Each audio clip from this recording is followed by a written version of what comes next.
សួស្តីលោកគ្រូអ្នកគ្រូក្នុងវីដេអូនេះខ្ញុំសូមបង្ហាញទាក់ទងទៅនឹងការបង្កើតប្លង់តុអញ្ចឹងដើម្បីបង្កើតប្លង់តុបានលោកគ្រូអ្នកគ្រូបើកកម្មវិធីសម្រាប់គ្រូបន្ទុកថ្នាក់យើងនឹងមកហើយ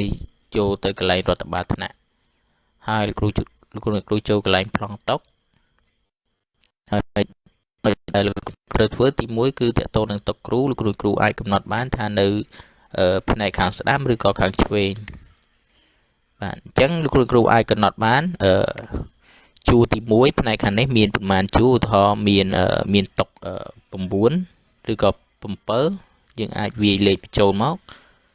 បាទហើយជួរទី2មានប្រមាណទៀតឧបមាថាមាន8បាទជួរទី3មាន8ហើយជួរទី4មាន8ឧទាហរណ៍បែបហ្នឹងហើយប្លង់តុនឹងរៀបមកបែបហ្នឹងបើសិនបើ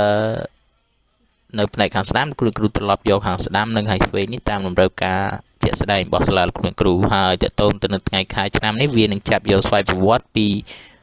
កន្លែងព័ត៌មានរបស់លោកគ្រូអ្នកគ្រូ